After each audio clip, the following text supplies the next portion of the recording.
Sud Radio, la vérité en face, Jean-François Achilly. 0826 300 300, c'est l'heure de notre débat dans la vérité en face. L'écrivain Boualem Sansal condamné à 5 années de prison, le journaliste Christophe Glaise à 7 ans en Algérie. La relation entre les deux pays, France-Algérie, a-t-elle atteint un point de non-retour? La diplomatie française a-t-elle failli? Est-elle en échec? Pour en parler avec nous, bonjour Jean Garrigue. Bonjour. Historien, président de la Commission internationale d'histoire des assemblées. Vous êtes membre, Jean Garrigue, du comité Boualem Sansal, hein? Bien sûr. Je pense que c'est... Oui. Le devoir de tout citoyen, j'allais dire, de défendre la liberté d'expression bafouée dans cette histoire. L'État algérien. Et avec nous, et avec nous également, en ligne également, Chokhi Benzera, bonjour à vous. Bonjour Monsieur Achilly. Soyez le bienvenu.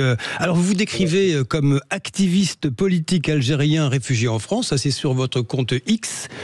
Vous êtes lanceur d'alerte en quelque sorte, hein?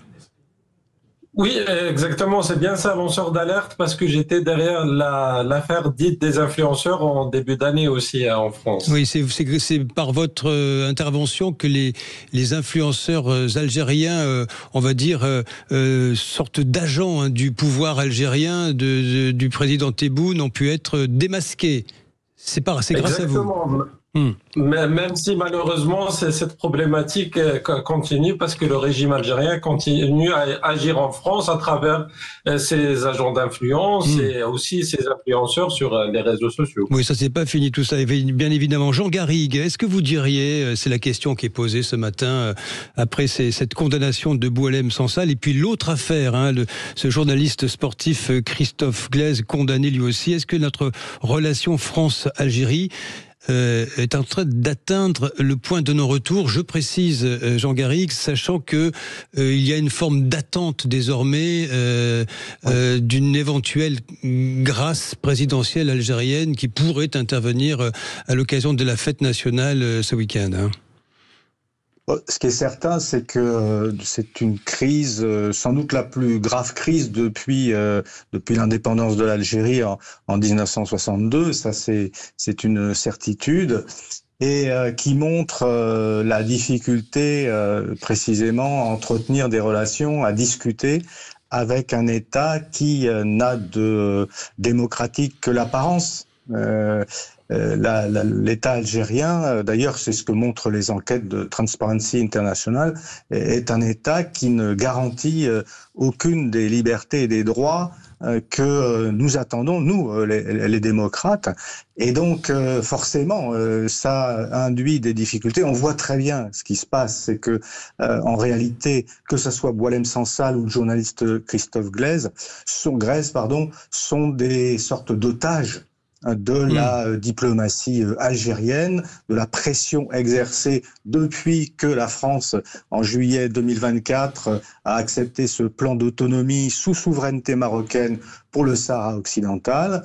Et depuis, donc, il y a une sorte de pression exercée par le biais de ces deux, ce que j'appellerais deux victimes innocentes, parce qu'elles sont innocentes des faits dont on les accuse, c'est très clair.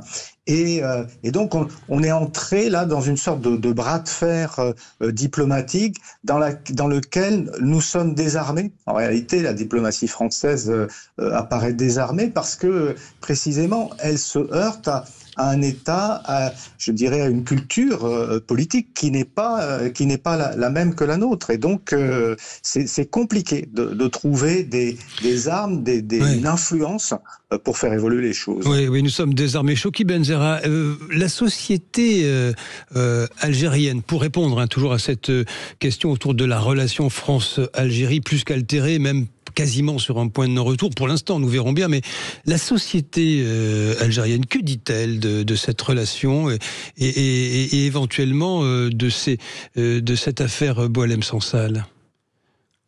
Je vais vous dire que la société algérienne, malheureusement, ne peut pas dire grand-chose aujourd'hui, notamment à l'intérieur et même à l'extérieur du pays. On est face à un régime qui a tout verrouillé, c'est-à-dire qu'on n'est pas dans la même configuration que c'était avant 2019, quand il y avait Abdelaziz Bouteflika, où il y avait un petit peu plus d'espace de liberté, même si c'était toujours pas une démocratie. Aujourd'hui, on est face à un régime qui a changé aussi de méthode. On commence à s'en rendre compte, je trouve, en France, parce que la mise à jour a été un petit peu lente. Maintenant, on parle effectivement d'un régime qui est un régime preneur d'otages. Parce que c'est assez rare dans le monde. On parle du régime iranien, par exemple, qui prend en otage qui a pris en otage des Français, 2 Français qui sont aujourd'hui en Iran. Oui, Cécile Collère et Jacques Paris, oui.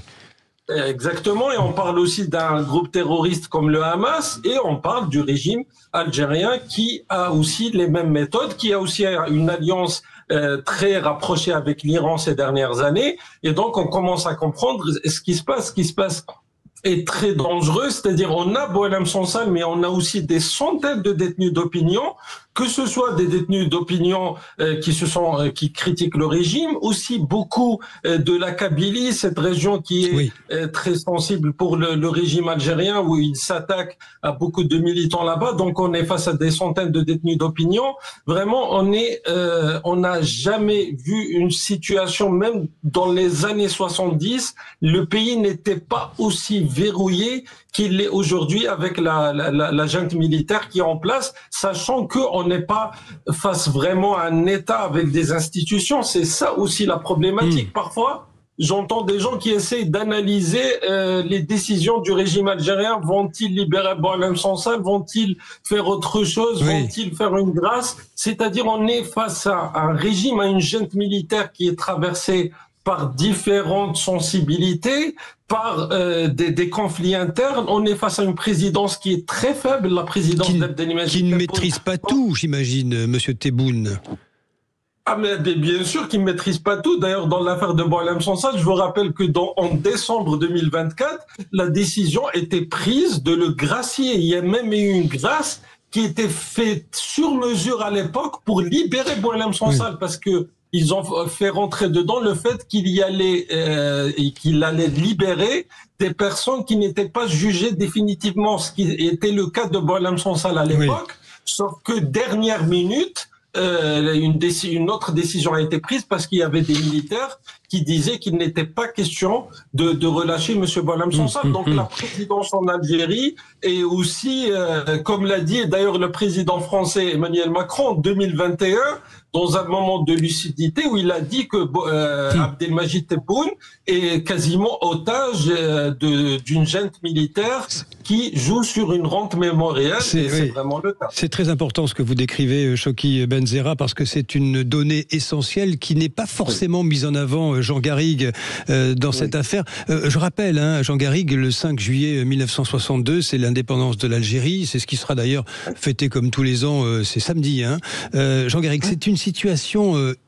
c'est l'historien que j'interpelle, qui est inédite en Algérie à vos yeux depuis l'indépendance. Alors, cette situation-là est inédite, mais comme vient de le dire M. Benzerra, elle ne s'explique que par cette stratégie non seulement de la diplomatie, mais de l'État algérien depuis des décennies, qui est de jouer précisément sur ce qu'on appelle la rente mémorielle, c'est-à-dire de s'appuyer sur des bouquets et la détestation de la France, de la politique française, pour faire jouer ce réflexe patriotique qui permet, au fond, de masquer la fragilité de ces régimes et le fait que ce sont des régimes construits sur la terreur et la répression. Et c'est ce qui se passe aujourd'hui. On voit bien que en désignant comme ça les complices au fond de la post-colonisation française, Boualem Sansal, il est désigné comme quelqu'un qui est contraire qui met en péril l'unité nationale, parce que simplement il a émis un avis sur le statut et l'histoire du Sahara occidental.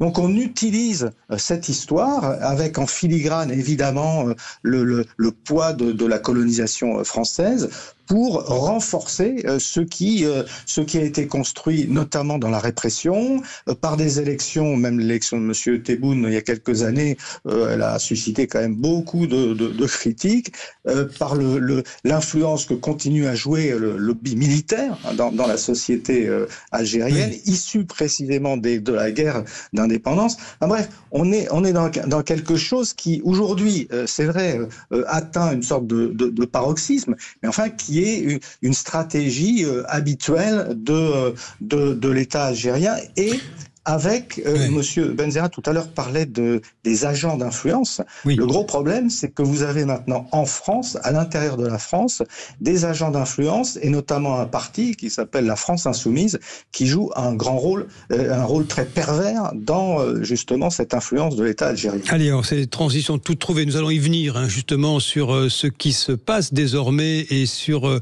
cette influence de certains acteurs y compris en France, et la diplomatie française, est-ce qu'elle a failli et est-ce qu'elle aurait pu faire vraiment autre chose et comment? On va tenter d'y répondre. Vous restez avec nous, Choki Benzerra, Jean Garrigue, dans un court instant, la suite de La Vérité en face.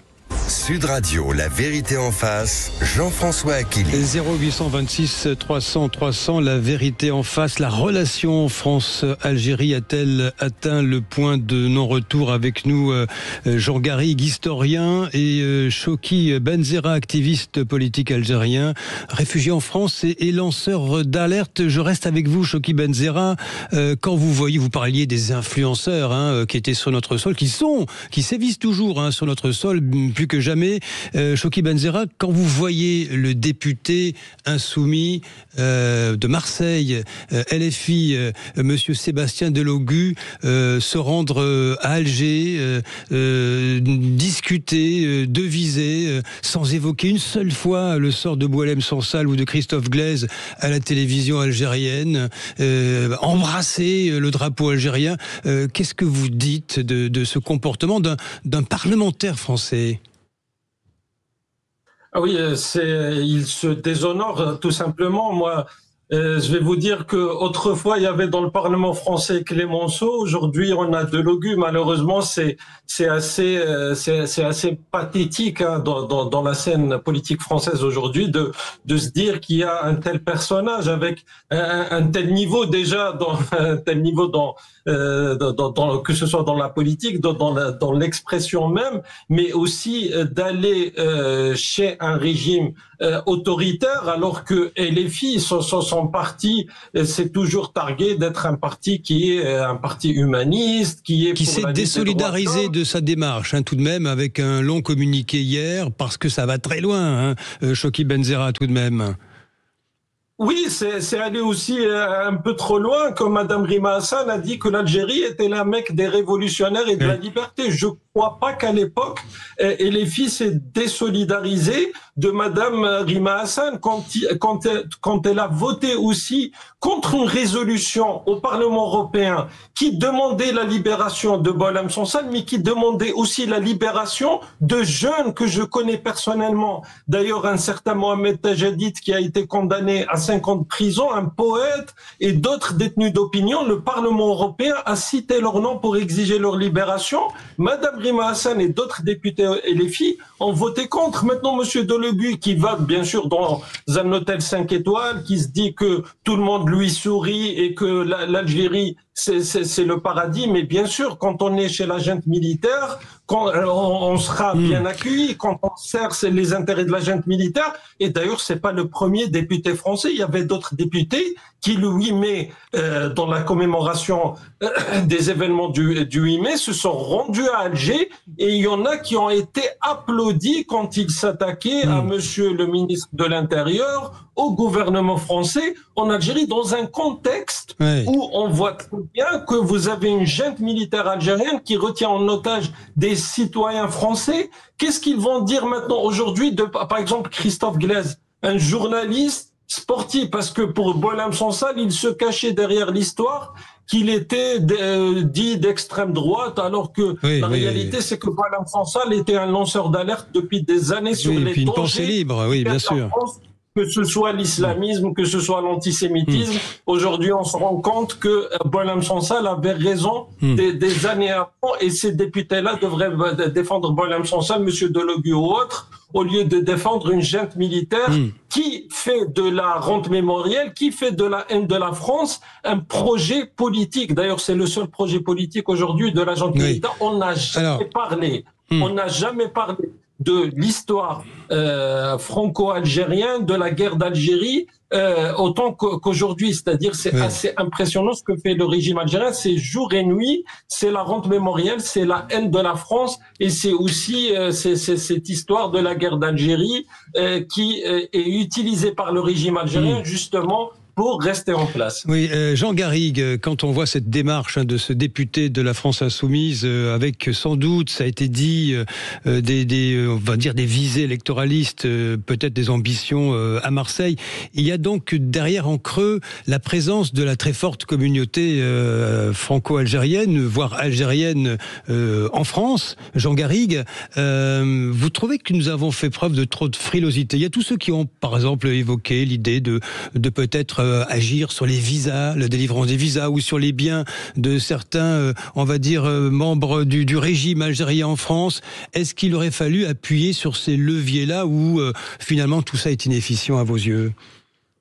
J'ai bien peur que ça soit très très compliqué, en tout cas plus compliqué qu'on ne nous l'a présenté. Effectivement, ce qui est certain, c'est que, en tout cas de la part de ces agents d'influence, comme malheureusement les députés, les responsables de la France insoumise, il y a une politique électoraliste qui est très claire. On va flatter l'électorat musulman, l'électorat des cités, l'électorat des banlieues, et donc on soutient la cause palestinienne de manière totalement unilatérale. On soutient ce régime qui prend en otage des Français, et des Français innocents, je le répète. Donc là, c'est très clair. Évidemment, il y a pour les gouvernants français, pour Emmanuel Macron, pour le Jean-Noël Barrot, cette préoccupation aussi dans les relations franco-algériennes, au-delà de l'interaction économique qui nous lie à ce pays et qui est forte. Et il y a évidemment la préoccupation de cette communauté musulmane de France. C'est évident que on a bien vu, d'ailleurs, souvenons-nous, les débuts du quinquennat Macron ont été marqués par une volonté de rapprochement extrêmement claire et forte, avec des gestes symboliques comme l'idée de rappeler les crimes contre l'humanité de la colonisation, qui pouvait d'ailleurs être un argument, en tout cas, qui pouvait être questionné, la notion de crime contre l'humanité. En tout cas, il y a eu manifestement une volonté de rapprochement, parce que il y a cet éléphant dans le magasin de porcelaine, qui est la question de la communauté musulmane de France. Et forcément, c'est quelque chose qui, agit sur la fragilité et peut-être l'impuissance de notre diplomatie. Et ça pèse, on le voit bien. Oui, ça pèse dans la non-décision, lourdement, oui, bien sûr. Et que ce soit, regardez même ce qui a été tenté par le ministre de l'Intérieur, en se distinguant un tout petit peu de la politique du ministre des Affaires étrangères. On est dans une difficulté, parce que là encore, il y a cette volonté de ménager la communauté musulmane de France, et aussi de se heurter à cette politique intransigeante de l'État algérien. Merci Jean Garrigue. Et Chokhi Benzerra, d'un mot très court, parce que le temps a tourné malheureusement, c'est passionnant avec tous les deux. Là, la fête nationale, cette histoire de grâce, il faut être prudent avec ça, non, j'imagine. Très court. Il faut être prudent, il faut crier victoire quand Boualem Sansal sera en France. Libéré et en France. Oui. Libéré, parce que il se peut qu'il y ait une interdiction de sortie du territoire, même s'il y a éventuellement une grâce. Donc il faudra être très attentif à ça. Il faut aussi suivre l'affaire de Christophe Glaise, parce qu'elle est très complexe, parce qu'il était en Kabylie. Le régime algérien a beaucoup de sensibilité par rapport à ça. Il enquêtait aussi, Monsieur Glaise, sur une affaire de la mort d'un joueur en Kabylie qui s'appelait Albert Ebossé, donc affaire aussi très sensible pour le régime algérien. Et donc, il y aura aussi un autre otage, même si M. Sansal est libéré. Malheureusement, le régime algérien a d'autres moyens d'agir. Et je tiens juste à dire, quand on parle d'agents d'influence en France, du problème de l'islamisme, peut-être à un certain moment, il faudra rendre à sa place la Grande Mosquée de Paris, qui est aujourd'hui un lieu d'influence du régime algérien, alors qu'elle devrait être justement un lieu pour combattre l'islamisme, pour combattre les frères musulmans, alors que cette mosquée aujourd'hui s'attaque justement au rapport sur les frères musulmans. Et vous passez le message ce matin, oui. C'est très problématique. Merci Choki Benzera, merci Jean Garrigue et pour ce que vous faites également au sein du comité Boualem Sansal. Merci à tous les deux pour votre éclairage ce matin. Un petit mot, une petite bise à Eliane de Montrégeau, l'heureuse gagnante en Haute-Garonne de notre jeu avec les clubs et hôtels Bellambra. Dans un court instant, les médias, c'est avec Valérie Expert et Gilles Gansman. Merci à tous.